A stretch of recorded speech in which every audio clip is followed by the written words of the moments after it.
Ngayon no, mga bossing, eto, kay Lebiste, no?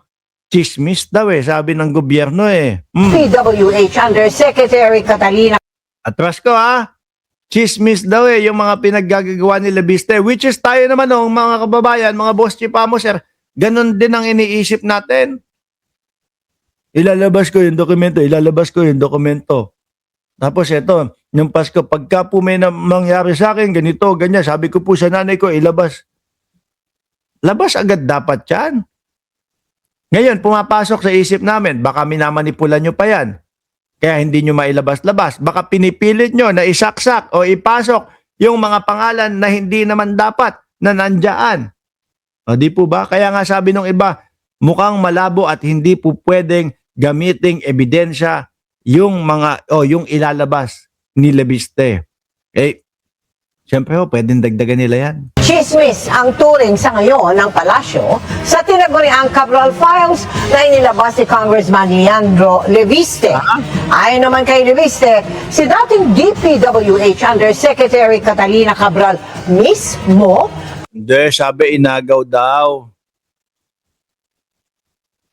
Sabi inagaw daw mga kababayan, kaya nga daw po nasugatan yung kamay ni Yusek Cabral. Ang nagbigay sa kanya ng mga file.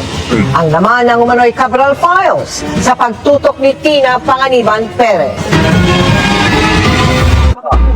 Ng 30%. Inilabas na ni Batangas 1st District Representative Leandro Leviste ang mga file na ibinigay raw Nakuryente siya nung tinanong siya ni Katon Ying no? Ngayon ko lang po itatanong to. Kasama po ba ang nanay ninyo doon sa may insertion? Parang medyo maudlot-udlot yung sagot niya no? Opo, pero siya yung pinakamaliit. Magkano? 1 billion. 1 billion, maliit sa kanya ni yumaong DPWH Undersecretary Maria Catalina Cabral. Sa isang Facebook post, sinabi ni Leviste na nakuha raw niya ang files matapos makipagpulong kay Cabral noong June 11, ilang araw bago siya formal na manungkulan bilang kongresista noong June 30. At noong August 11, matapos sumulat kay nooy DPWH Secretary Manuel Bonoan. Kasama sa files na ina-upload ni Leviste ang mga binigay raw sa kanya ni Cabral para high-level budget allocation formula. ipaliwanag ang high-level budget allocation formula ni Cabral. Yan si Boy Promil, sabi ni Ay Morena. Parang panggulo lang itong mga batang kongresista. Ano po? Una, sino? Yung si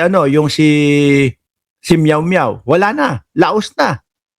Hindi na pinapansin. Kahit na po yung mga DDS, hindi na siya pinapansin, mga bossing. Ni Miao Miao, di ba? Nakasaad niya rito ang formula na susundin para sa alokasyon sa bawat rehiyon at bawat distrito para masigurong mailalaan ang pera sa mga proyektong makakapag-ambag ng malaki sa kaunlaran at mapapakinabangan ng marami. Pero sabi ni Leviste, hindi ito nasusunod. Ang lumalabas po, wala talagang formula. Dahil tingnan natin, may mga malalaking distrito na malaking land area, malaking population, pero mas maliit ang budget kaysa sa ibang mga maliliit na distrito na mas maliit ang population at land area. May mga distrito na mahirap na kailangan ng pondo, pero maliit ang budget. Pero ang isang napansin ko at paumanhin po na medyo direct ang sasabihin ko, yung mga Sandali, baka sabihin mo yung kay Redon. Napahiya ka na kay Redon. Naalala nyo mga bossing? Sabi niya malaki daw ang insertion ni Congressman Redon. Sinopla siya. Ano sabi? Kakapasok ko pa lang bilang congressman. Yung mga ganyan, ginagawa yan 2024 pa lang.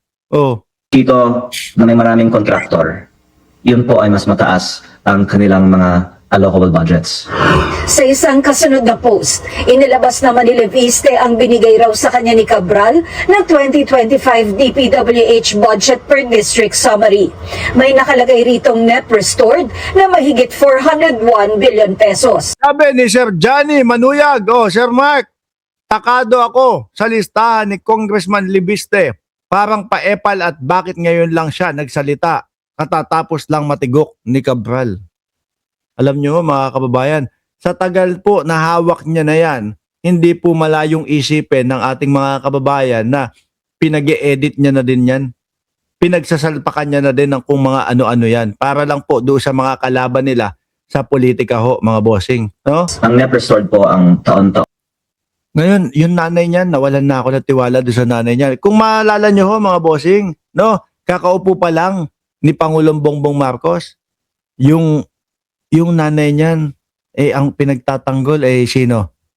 Yung mga taga-bundok. Di ho ba, mga kababayan? alokasyon. Kaya po, narinig ko nga din mula sa DPWH mismo, ang terminology net restored sa aming mga meetings kasi yun yung restored budget taon-taon. At dinagdagan po ng 30M kada distrito sa 2025 ito. Para sa allocable na yun, ang district congressman ang pwedeng mag-allocate ng budget. At yan po ay nasa halaga ng 401 billion pesos sa 2025. Sa dalawang listahan, Sabi tuloy ni Terby, U2W, tama ka, i-exit niya na yan. I-exit mo na yan. Putik na lebiste na yan. magkakapatid Hindi pang, halata naman po kasi yung mga galawan nila. Same na same ho ng mga DDS, mga kababayan. pareho ang lumabas na top 5 legislative districts pagdating sa allocables para sa 2025. Pero idiniin din ni Leviste na posibleng hindi ang mga kongresista ang proponent para sa buong halaga para sa kanilang distrito. Meron din anya kasing outside allocable na alokasyon daw ng iba't ibang proponents. Kaya anya umabot sa mahigit 1 trillion pesos ang kabuang pondo ng DPWH sa 2025 budget. Ang outside allocable na ang Parang chismisan na nga ho talaga, no? Parang hindi siya sigurado doon sa kanyang mga sinasabi. Kagaya nung Keridon ho, mga bossing. Biglang ang sabi niya unang sabi niya si Congressman Redon, meron ding meron ding insertion yan. Nung tinapat siya, nung hinarap siya ni Redon, biglang yung Bicol Saro party list na ho, mga bossing. Halatado.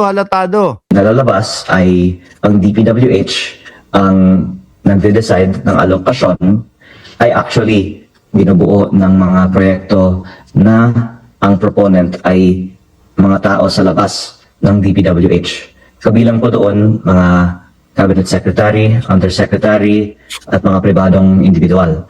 Nang hinga ng reaksyon ng Malacanang, sinabi ni Palace Officer Undersecretary Claire Castro na magre-react lang ang palasyo sa mga dokumentong na-authenticate o napatunayan Totoo.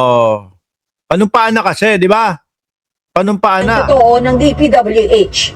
Sa isa pang hiwalay na post, inilabas naman ni Leviste ang listahan ng 2025 DPWH budget kung saan nakalista ang mga allocable, outside allocable, DPWH initiated at Congress initiated.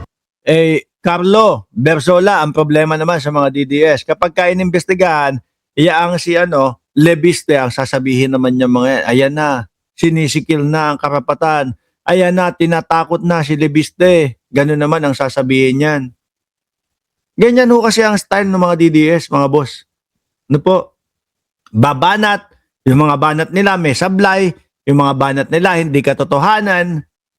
Tapos kapag syempre mga bossing, kailangan imbestigahan dahil puro kasinungalingan na sinasabi, ano gagawin? Biglang paawa na po. Biglang mga pabiktim na ho, mga boss. Diba? Ganyan ang style ng mga DDS. Nilinaw ni Leviste na ito ay galing sa ibang source mula sa DPWH. Makikitaan niyang tumutugma ang impormasyon sa ibinigay umano sa kanya ni Cabral. Pero hindi raw lahat ng nakalista ay pangalan ng tao. Yung mga codes o mga terms like leadership. Kaya yung binanggit na din ni dating Secretary Manny Bonoan sa isang Senate hearing na leadership fund ay tila nandoon po sa outside allocable. Naibigay na raw ni Leviste sa ICI at Ombudsman ang files. Humingi siya ng paumanhin sa mga nasa mga listahan, pero pinatotohanan niya ang mga ito.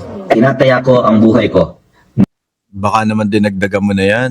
matagal na sa iyo yung sinasabi mo listahan na yan. na i-compare na authentic ang mga files na ito. Dahil hindi naman po lang ako ang may kopya ng mga files na ito. Marami pong iba ang mga nakakuha ng mga files na ito sa DPWH. Sinusubukan pa naming kunin ang panig ng DPWH. Para sa GMA Integrated News, Kayo po mga kababayan, ano masasabi nyo? Chismis ba? Or totoo? Dahil lang nakikita ko dito sa bata na ito, parehas lang din po nung si Meow Meow. Yung si Meow Meow na puro putak, ayun. Pinagsawaan na po ng mga DDS, mga bossing. Sabi ni Lucila Balyaser, sana lutasin na ang mga korap kesa nagmamagaling porke may hawak na katibayan. Hay, Filipino politicians nga naman daw. Parang robot, si Promil Kid. Yun din pansin ko, no?